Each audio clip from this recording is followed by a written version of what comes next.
May problema ba ang buhay mo? Huwag kang mag-alala. May advice ako. Pakinggan mo. No. Alam nyo, ganyan talaga ang buhay. Parang life. Basta yung importante ay mahalaga. At kung saan ka masaya, dun ka happy. Okay? Basta wag kang maniwala sa swerte. Kasi malas yun. Minsan ay sometimes, kaya matuto tayong tumanggap ng acceptance.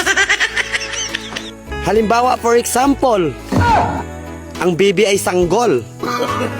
So kung di mo intindihin, you don't understand. Basta kaibigan, lagi mong tatandaan that wherever you go are there.